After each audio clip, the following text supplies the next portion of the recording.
Hello everyone and good morning students. Good morning all students. कैसे हैं आप सब? आज का टॉपिक है कार्यक्रम नियोजन के सिद्धांत. My name is Dr. Deepti Lohani and I am working as a lecturer in late Shri Chandra Singh Shahi Government PG College, Kapkot, Bageshwar.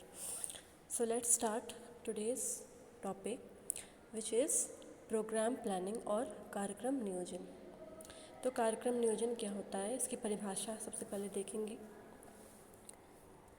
कार्यक्रम नियोजन जब एक प्रसार कार्यकर्ता, जो गांव में प्रसार कार्यकर्ता बनाए जाते हैं, और एक किसान जब एक किसी भी समस्या के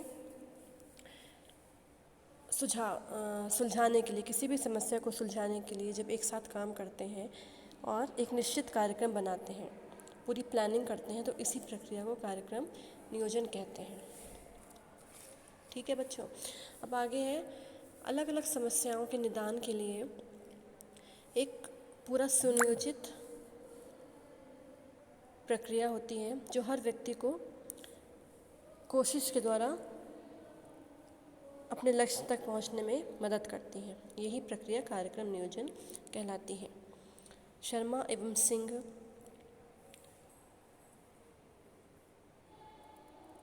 जो एक समाजशास्त्री हैं, उन्होंने कार्यक्रम नियोजन को परिभाषित किया है कि वर्तमान स्थिति का ज्ञान, उसका विश्लेषण करना, अपनी समस्याओं और आवश्यकताओं को मालूम करना, उद्देश्य निर्धारित करना, वैज्ञानिक आधार पर उनका उपचार करना, तथा कोई भी कार्य किस तरह से होगा, कहाँ होगा, कैसे होगा और कौन करेगा उस कार्य को, इन समस्त क्रियाओं को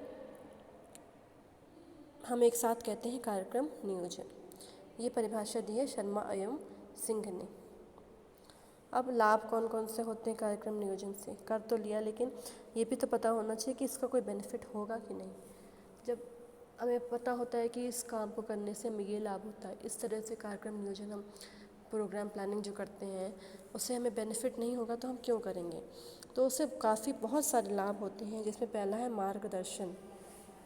हमें किसानों को मार्गदर्शन मिलता है जितने भी, और सेकंड है उपलब्ध संसाधनों का सही उपयोग. जितने भी उनके पास संसाधन उपलब्ध होते हैं उनका सही उपयोग कैसे करना है, ये कार्यक्रम नियोजन से पता चलता है. कार्यकलापों का क्रमबद्ध निष्पादन, एक पूरी प्लान करके किसी भी कार्यक्रम को, किसी भी प्रोसेस को एक पूरी तरह से प्लान करके उसको अपना चलाना, ये होता है कार्यकलापों का क्रमबद्ध निष्पादन. जैसे कि हम घर में कोई भी काम करते हैं तो एक पूरी प्लानिंग से करते हैं कि सुबह उठना है, फिर उसके बाद नहाना धोना है, ऑफिस किसी को जाना है तो वो अपने ऑफिस जाने से पहले ब्रेकफास्ट बनाना है, उसके बाद बच्चों को तैयार करना है. तो ये इस तरह का किसानों का अलग अपनी समस्याएं होती हैं, उसके हिसाब से वो क्रमबद्ध उसका पालन करते हैं. फिर निरंतरता रहती है काम में. वैयक्तिक क्षमताओं एवं कार्यकुशलता का विकास होता है. जितनी भी व्यक्ति की क्षमताएं होती हैं, उनके पास अनुभव होते हैं, क्षमता होती है, कुशलता होती है, तो उन सभी चीज़ों का विकास होता है. अगर किसी व्यक्ति के पास, किसी किसान के पास नेतृत्व करने की क्षमता है तो उसका भी विकास होता है. ये विश्वसनीय सूचना प्रदान करता है. संस्थागत सहयोग मिलता है, स्थानीय सहयोग प्राप्त होता है. अगर पारस्परिक मतभेद जितने भी होते हैं आपस में, अगर किसी आपस में कोई उसमें एडजस्टमेंट नहीं हो पा रहा है तो इन सभी चीज़ों से, कार्यक्रम नियोजन से उसमें कमी आती है. भविष्य के लिए बहुत उपयोगी होता है, मूल्यांकन करने में सहायक होता है. अब इसके सिद्धांत कौन कौन से होते हैं. डॉक्टर रणजीत सिंह के अनुसार प्रिंसिपल क्या है, सिद्धांत क्या है, ये एक statement of policy to guide action, किसी भी कार्य को करने के लिए एक तरह का संकल्प होता है. ठीक है. उसमें पहला सिद्धांत है अनुभूत आवश्यकताओं, वातावरण एवं रुचियों का सिद्धांत. इन सब जितनी भी रुचियां होती हैं, वातावरण के हिसाब से कार्यक्रम नियोजन का 100% लाभ उन लोगों को प्राप्त होता है जब जो अपनी मूलभूत जो आवश्यकताएं होती हैं उनके सिद्धांत पर काम करते हैं उसी के तभी कार्यक्रम नियोजन का लाभ मिलता है। जड़ से प्रारंभ का सिद्धांत होता है। तीसरा होता है वांछित लक्ष्य तक पहुंचाने का सिद्धांत। मतलब जड़ से प्रारंभ का सिद्धांत से हम समझ सकते हैं कि जैसे कि कोई बहुत गंभीर समस्या है और उसका कोई अभी तक समाधान नहीं निकला है, तो स्टार्टिंग से, शुरुआत से जब हम कार्यक्रम नियोजन करते हैं तो उसका एकदम शुरुआत से उसमें समस्या पता होती है, उसका समाधान कैसे होगा। तो ये प्रारंभ से शुरुआत होती है इसकी। लक्ष्य तक पहुंचाने का सिद्धांत होता है। समावेशिता का सिद्धांत, स्वयं की सहायता का सिद्धांत। स्वयं की सहायता मनुष्य अपनी किसान खुद ही कर सकते हैं। समन्वय का सिद्धांत, आपस में सामंजस्य बिठाने का सिद्धांत होता है।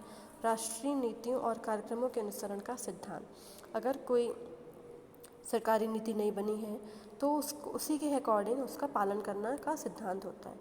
एक संयुक्त भागीदारी का सिद्धांत, मतलब आपस में किसान, गांव के लोग जितने भी हैं सब मिलकर आपस में हिस्सेदारी करते हैं, मदद करते हैं एक दूसरे की, तो ये सिद्धांत होता है। संपूर्ण समुदाय के हित का सिद्धांत, ऐसा ये सिद्धांत में जितने भी समुदाय में आपस में मिलजुल के रहने वाले लोग होते हैं उनका हित को देखा जाता है। निरपेक्षता तथा तटस्थता का सिद्धांत, इसमें क्या होता है कि ऐसा नहीं है कि अलग अलग जो ग्रुप बने होते हैं कोई किसी भी समुदाय में, तो इसमें ये ऐसा नहीं होता कि ये मेरे परिवार का है तो मैं इसी के हिसाब से काम करूँगा। इसमें सबको लेके के एक साथ चला जाता है। समता का सिद्धांत होता है। सरलता का सिद्धांत, पारदर्शिता का सिद्धांत, स्थानीय भाषा एवं बोली के प्रयोग का सिद्धांत। इसका मतलब है कि जिस भी गांव में काम हो रहा है, जिस जगह पे भी काम हो रहा है, तो उसी भाषा का प्रयोग किया जाता है।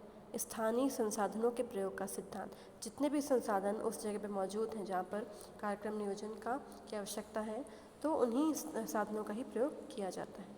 नमनीयता का सिद्धांत, सतत विकास का सिद्धांत, इसमें विकास निरंतर चलता रहता है। व्यवहारिकता एवं क्रियात्मकता का सिद्धांत, आपस में व्यवहारिक होना पड़ता है। उपलब्धता का सिद्धांत, तकनीकी विकास का सिद्धांत।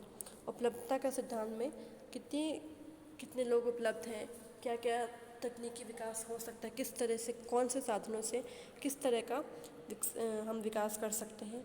फिर है तकनीकी विकास का सिद्धांत, मतलब तकनीकी विकास अवश्य होना चाहिए इसमें। सूचना तकनीक के अनुसरण का सिद्धांत, जितने भी इंफॉर्मेशन टेक्नोलॉजीज़ हैं उनका पालन इस कार्यक्रम नियोजन में करना पड़ता है। स्थानीय नेतृत्व का सिद्धांत, अगर कोई गांव वाला ऐसा है जो नेतृत्व कर सकता है तो उसी को लीडर बनाया जाता है, ताकि वो सारे गांव वालों को उस प्रोग्राम के बारे में जानकारी दे सकें।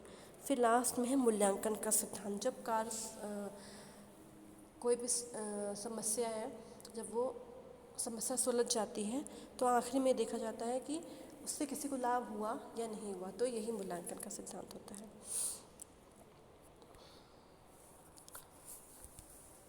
तो ये तो हो गया आपका कार्यक्रम नियोजन और इसके सिद्धांत।